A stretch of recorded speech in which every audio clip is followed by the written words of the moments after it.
And we have a pretty spicy matchup on our hands here between Liyab and Nexplay. And let me just tell you about how these teams did in their group stages. We had Nexplay going completely undefeated, 3-0 to top off their group, whereas Liyab, they finished in second, but they were going against some pretty high tier pros from another MOBA here. So they went 2-1. They actually went 5 and I believe 2 in games played. So pretty dominating fashion from both of these teams as we get into our first ban pick here. And it looks like right off the bat, we're going for a ban on supports. No Braum and no Alistair here, Infinity, and even starting off with a Lulu. Yeah, I like the priority here by Nexplay Esports. They prioritize that Lulu very, very strong. Still not nerfed in the patch 2.1 in League of Legends Wild Rift. It's gonna be very exciting. D2, you know what? It's PH versus PH. It's the top of the tops matches right now, and I'm excited to see on how the draft is gonna turn out.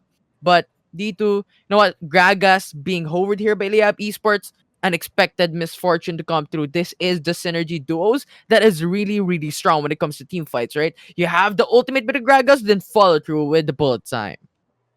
Yeah, for sure, for sure. I do want to talk about Lulu for a second, though. You talked about her not getting nerfed. I think that's partly because the devs only have data on ladder play, right? And on ladder, people aren't going to be synergizing picks very much. And Lulu is just so good with a certain group of champions, excuse me, that I feel like once more competitive data comes out, once people start playing more competitive, and there's like more sanctioned events, then I feel like Lulu's going to get the ban that she probably deserves, because I think her win rate is just through the roof in competitive play, because of the fact that in this sort of environment, players and teams are going to be pairing her with those champions that she pairs well with. Whereas on the ladder, she's just kind of like willy-nilly picked, right? And it's like, oh, this champion seems good, and then obviously she's going to be losing matches where she doesn't have a good target or good synergy with her allies. Target for the wild growth, I mean. Yeah.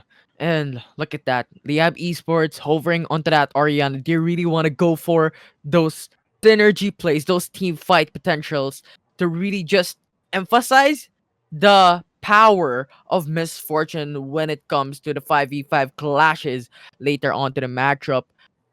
But let's see. Janna being locked here by Nixu as well from Liyab Esports to give Misfortune a probable early game advantage when it comes to the 1v1 fight. Especially we have the Jinx as well. That knock-up is going to be important. Yeah, I do like I always like the pairing of Misfortune and Orianna. Just have extreme backline damage, right? Just consistent backline damage.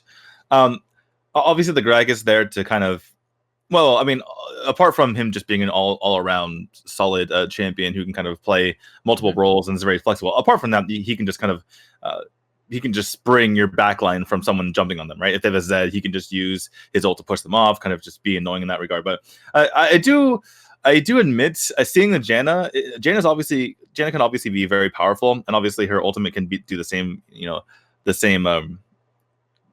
function as far as peeling champions off the backline, but it just makes me uncomfortable a little bit, because it's like Janna. I just feel so much more safe with a beefy frontliner. Obviously, Alistair and Braum aren't in this game, so perhaps there wasn't really any other choice. But it just feels bad when you're relying on the Janna to keep both your Orianna and your Misfortune safe. In any case, we have the Jinx, like you mentioned, which is not typically picked these days, and the Aurelion Sol, excuse me, who has been up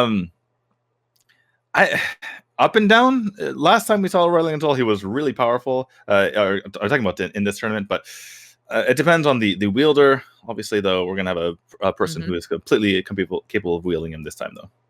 Yeah, I think it's a comfort pick, right? I think it's a comfort pick by Nexplay Esports. I've seen them play it in Asian Brawl when it comes to the group stages, the qualifiers. And they were really, really dominant when it comes to playing that champion. And I think for the reason because you have the mobility from the Aurelion Sol, in addition to the huge AoE stun that it already has as well. So I think it's a matter of trying to alleviate the lack of CC potentials coming in for the side of Nextway Esports, considering they only have the Olaf, right? They have the Lulu. So they're lacking in that space, and the Reliant Soul is gonna balance it out. I'm not really sure who won this draft. It seems very even in my book. I do feel like Liyab has gone for more of an outplay potential type of lineup, right? With the, I mean, Misfortune is kind of more or less an auto attacker, but the rest of the team is like focused on chaotic team fights and one-on-one outplay potential. Obviously, the Lee Sin going to be that. The Greg is going to be able to provide that potential as well. But like Mm-hmm. this, I just feel like it's just going to be a lot of kiting with the Misfortune and the Orianna, making sure to get as much damage while not getting hunted down, and then the rest of the team just kind of playing around them. Right? It's like a game of Yeah. cat and mouse the entire time, where they're trying to deal as much damage while pushing them around, and then just trying to outplay them the entire time. And in addition to this, to the AoE CCs from Liyab Esports, you also had the Lee Sin, right? A good skirmisher when it comes to trying to go for that ganks early into the matchup and even to the late game when you really want to go for the steals, when you really want to go to assassinate a single individual against the enemy team, you could just kick him out of the way and get the kill for your team. And that is going to be very important. So Liyab Esports is going to take it to another level when it comes to draft, and Nexplay Esports as well, going in for that ganking potential. When it comes to skirmishes, I think Nexplay Esports has the upper hand. I look at both of these teams and they're just very fragile to me. I just feels like whoever gets the first pick in a team fight is going to win the fight. It just feels like that way to me, right? Like, because I could see so many scenarios happen. I can see Nexplay trying to jump on Liyab, and them failing to do so because Misfortune and Orion are able to get away, and then just all of a sudden you have Lee Sin doing tons of damage or splitting them apart. There's just chaos everywhere. I could also see the wild growth going on to the Olaf, where he kills 5 people at once. I could see the same thing happening to the Jinx. I could see like pickoffs coming from the Camille. I could see pickoffs coming from the Lee Sin and the Gragas, and just I feel like these team fights have high potential to be very chaotic. And high potential to be a complete blowout either way. I could see complete team aces for either side in these team fights, and it's just very volatile, in my opinion. I mean, it's just a matter of how it goes, right? For Nexplay Esports, when you're talking about aces, you have the potential to do so with the Aurelion Soul with the full man stun against the enemy team. Then you also have like the Olaf, the Camille doing those damages, and with the AoE potential of the Jinx as well. So I think that is the scenario when it comes to aces, as you've talked about. And for Liyab Esports, you have the Orianna rather. You have the Misfortune. It's gonna do it all for the AoE damage and the Gragas as well. So I think these are the optimal solutions. These are the optimal scenarios for both of these teams. Yeah, I think the biggest thing that's going to cause these team fights to be so volatile is there's no true front line for either side, right? You have kind of pseudo front line. You can, Camille kind of gets in there and can be a bit tanky. Olaf, he can do a ton of damage. He's somewhat tanky himself, but once he pops a Ragnarok, he actually loses a lot of armor and magic defense. So that makes him a little bit squishy getting in there. He's not like a true front line. Not even he's not even as beefy as say like a Brawl or Malphite, for instance. And then on the other side, you have obviously some shielding from both Lulu and Janet, but it's limited. Gragas is he's I'm not so sure. Then Lee Sin obviously is going to get in there, get out. So what I'm trying to say is there's not a whole lot of beef in this game. Not a whole lot of people are going to be dropping left and right. It seems like. Yeah, and to add on to that one, I think the Janna as well is picked out by Liyab Esports to try and defend the Misfortune, right? With the ultimate, right? So when it comes to team fights, when you have the Camille going through to the back end, you have the Olaf trying to go and kill off Misfortune. You have the Janna as a safe play. You have the ultimate knocking out the enemy heroes, and that is where the other CC potentials come through for Liyab Esports against Nexplay Esports.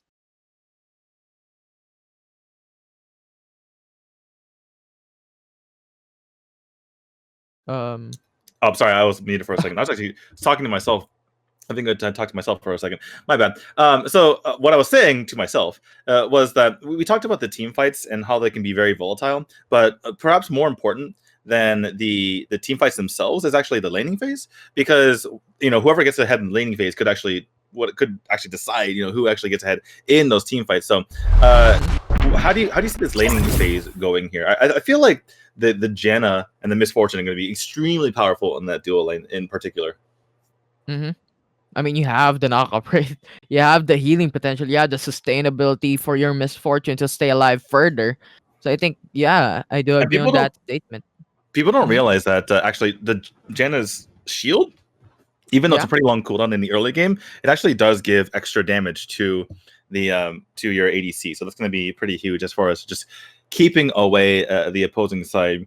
As far as our other matchups, we have the Aurelion Sol, obviously going against Orianna, and then over in the side lane is going to be Gragas going Mhm. off against the Olaf, or excuse me, not the Olaf, the Camille. So pretty interesting matchups all around here. Yeah, and when we're talking about an Aurelion Soul, I'm expecting a lot of roams to come through. And because of the mobility, he could just go from lane to lane in ease. So Aurelion Soul, something to be seen through for this Oh, game.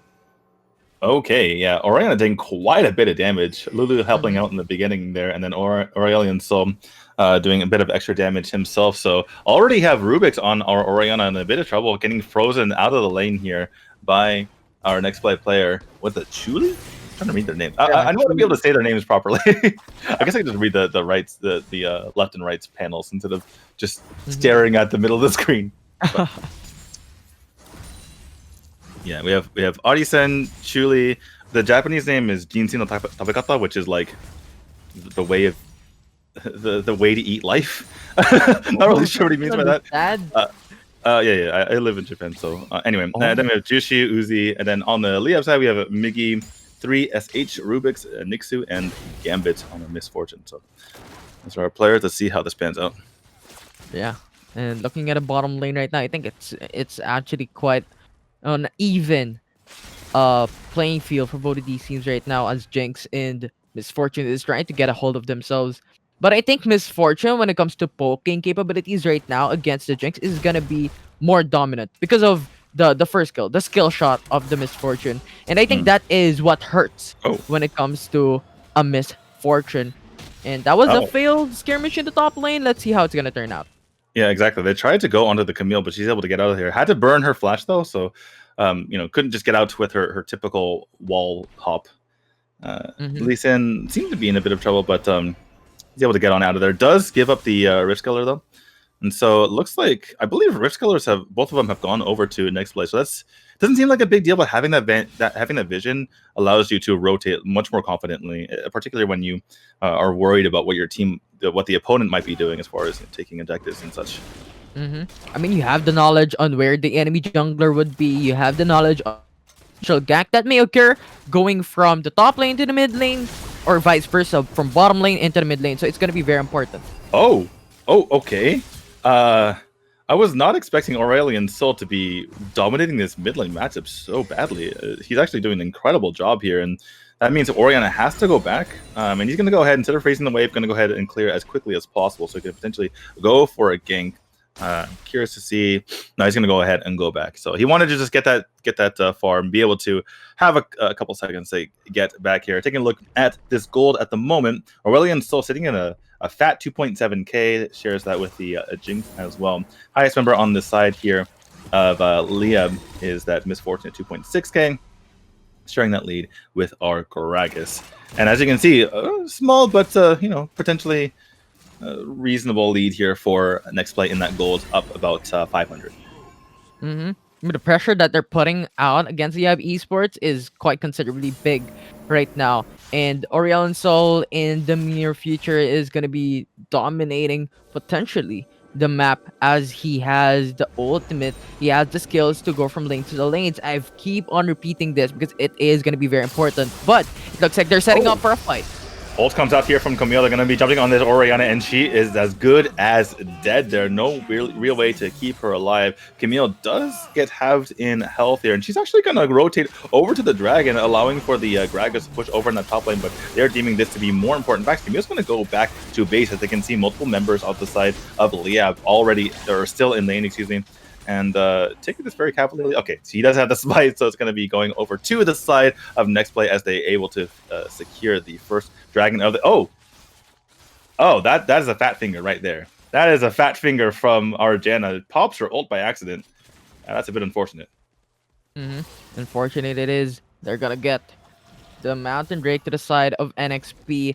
And yeah, it's just a matter of methodological play coming in from Nexplay Esports, right? They've taken the Orianna kill from the mid lane, and with Orianna out, there is no potential AoE coming in for the side of Liyab Esports. Now, considering that Gragas is also on the top lane, so it's a matter of having that 5v3 situation once more. We've seen it through from the first series, like Omega Esports against 16-bit gaming, and we're seeing once again here for NXP versus Liyab Esports.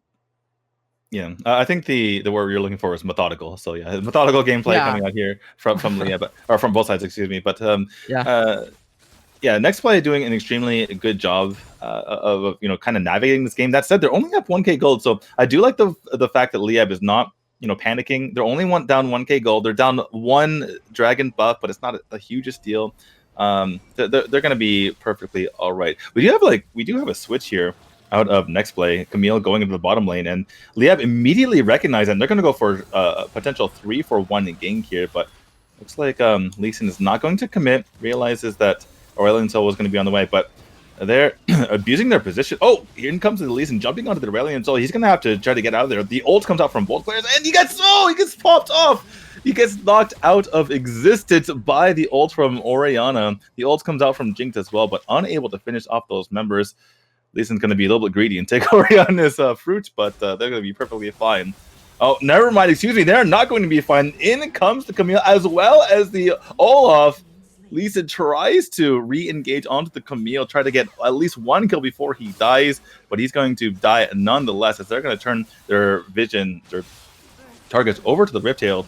Camille's still extremely low, and she's going to go ahead and back out of there as she realizes that Gragas could potentially just come in and kill. Ward comes out. Ult comes out from Gragas. Not really sure that was completely necessary. A little bit of panic play coming out here from the side of Liyab, as I don't have a screen right now. Do you have a screen? Yeah. I don't have a screen.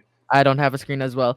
But Dave, we can talk about how give us- the process of Nextplay is doing them very, very good. Sorry about that. I have a little bit of tech issue over here, so a little bit of screen problem. We're disconnecting and reconnecting back up right here. Yeah. As I was saying, it was like perfect. They were trying to go for those responses in the mid lane. It was super good. They were trying to get those kills. They have the Olaf to come through with the Camille, taking a lot of kills down. And on top of that, they've taken a turret as well. So it's basically gonna be a 5K gold league coming in for the side of Nextplay Esports.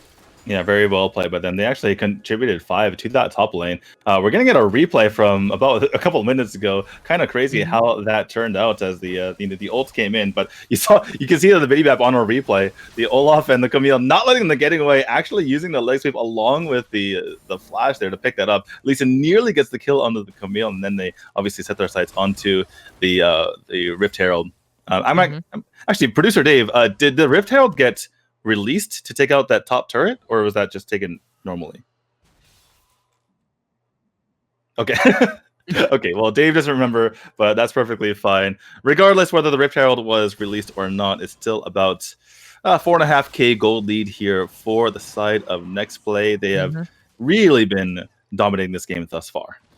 Although the Infernal Drake is now open, this is going to be very important for any of these teams. This is going to produce percentage bonus damage for the one who takes it. So it's going to be the contest. It's going to be the take. But actually very interesting that Liyab Esports just freely let it go for the side of Nexplay Esports, considering that Camille wasn't there as well.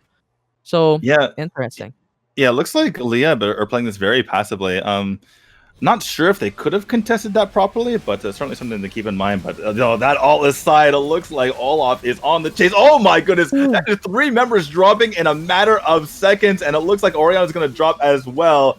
All right, it looks like giving up the dragon didn't matter in the end. That passive play actually hurt them because 4 members go down in quick succession. Olaf showing how powerful he can be. Oh, and there's Riptail. That answers our question. Riptail's going to go backwards into the turret. And yeah, it turns out not being susceptible to crowd control is really good, Infinity. That Olaf just shrugging off the Janna there. Yeah, when you have the Ragnarok, when you have the ultimate of Lulu for yourself, you're basically literally unstoppable when it comes to that one. And Oh it's just, goodness. you know what? Oh, He's dominating. He was like flashing all the way, going in for that double kill, going in for a lot of slows. And that is something to be scared about by Liyab Esports. That Lulu ult, I don't know, D2. It should be nerfed at this point. We're seeing it grow. We're I seeing it don't. happen. It's really I don't think it dominant. would have made a difference though, because Mm-hmm. everyone, the coordination was just absolutely perfect there from Nexplay. You got the Olaf coming in with his ult, so he doesn't get affected, right? And then, but then you have the Aurelion Soul coming at the exact right time. They're using his third Mm-hmm. ability to hop over the walls, and just everyone was there. There was no hope. There was no hope. There was Yeah. no place to run. They were stuck between not even a rock and a hard place, but also a boulder and a cliff on either side as well. There was nowhere to run for Liam. That was really well played by Nexplay here. And Nexplay trying to Mm-hmm. put the finishing touches on this game. They're about 9K up in gold, and they're just putting on a masterclass here. Liam playing very passive though. What do you think about that? Just overall this game, I mean. For Camille? No. Liab has been playing this game Oh, extremely passive from the beginning. I just wondered what you think about that. yeah. I think they're respecting NXP because if someone dies for the side of Libab, we don't know what could happen next, right? Because earlier into the matchup, for the mid lane, they got the Orianna. They went for the Dragon and they've taken it. And once more, when the Ref Herald came, they've taken a kill. They're going in for that objective. So once more, I think Liyab Esports was thinking, you know what? We should not be killed by NXP so that we could potentially try and contest something that could happen next. And I think Nexplay Esports is taking it the safe route on not taking an objective without taking a kill, without taking something for them to have that advantage when you're taking the objective. So I think Liyab Esports being respectful, just going in for that passive play.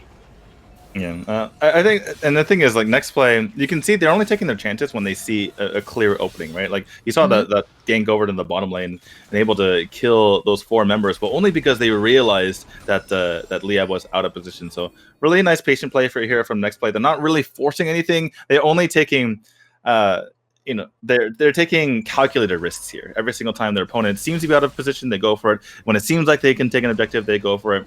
We're taking a look at our items here. It looks like multiple. We're up to looks like 3 items for most of our players here on Mm-hmm. next play. Three completed non-boost items, I should say. So they are definitely power spiked, and that's why next player are doing so well in these team fights. Mm-hmm.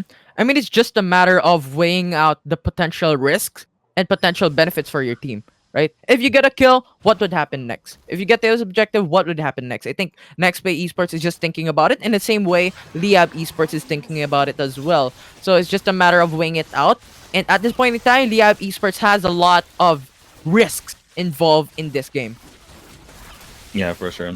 Well, looks like a very easy Cloud Dragon going over to next play. That's 3 dragons to their name. I forget the timing, but I believe the next one is going to be the Elder Dragon, and if they do pick that up, they're going to be pretty far ahead. Obviously, they're already pretty far ahead as it is. Mhm. Just kind of going through the motions here. Obviously, I mean they are up 10K gold, but they don't know that. I think if they knew the actual gold score, like the observers, like the God vision that we have, then I think that next play might go for potential 50 or try to bait out a skirmish around the Baron.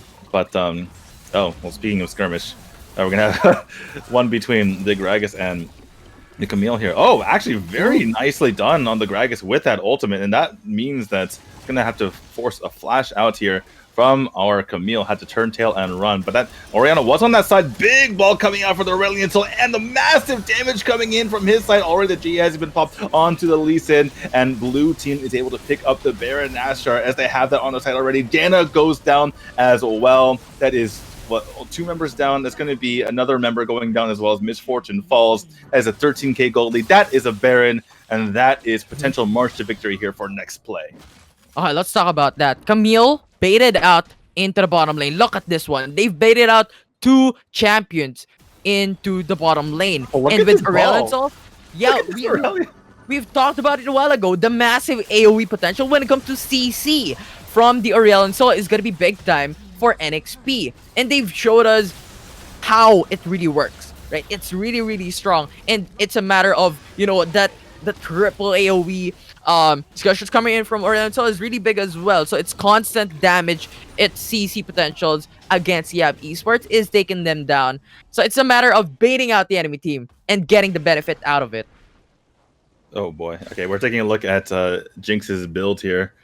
And she is quite buff, to say the least. Obviously, getting massive damage out every time she attacks him. Obviously, getting the AOE. I forget what the name of the red item is, but that's what that does. Oh, okay, another massive ball potentially coming from earlier. So we were talking earlier about the Janna and the Misfortune being like a pair, right? And okay, never mind. Hold that thought. Olaf doesn't want to wait for any explanation. He's going to go in for the kill. 1 is down, 2 down, 3 down, 4. I feel like the count from Sesame Street as just people are dropping left and right from Liyab, excuse me, and that is complete ace. That is going to be the game.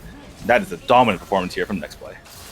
Yeah, it's a lot that happened from that game number 1, and I think once more we've seen how responses, how reacting to certain scenarios was really for the side of NXP on that game. It's undisputed matches, it's undisputed ganks from NXP taking the lead for this game.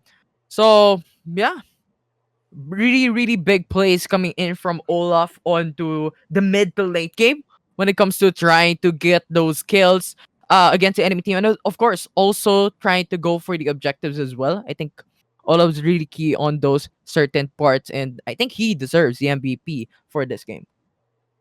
I think it was just whoever was the shot caller deserves the MVP because they were completely together on all their fights. We talked in the draft how both sides had very kind of squishy lineups, right? Yeah. And I could kind of see, aces going either way. And for Nexplay, I think they completely understood that. They completely understood that like we can only go in when we have a complete advantage, right? And we have them, we have them out of position or something like that. And sorry, Dave? I just said, what a great match. Okay, sorry. Were you just trying to tell us something? No, I said, what a great match. Go ahead. Right. I was just saying that, like, even though Nexplay got 18 kills, right? It wasn't like they were getting like 2 kills every other. They were getting a kill a minute, right? It wasn't like they're consistently killing. It was like 3 kills, wait 5 minutes, ace. Wait 5 minutes, ace, right? It was like they were getting these bunches of kills because they weren't just going in randomly. They weren't just blind aggression. They only went in when they knew that their opponents were out of position.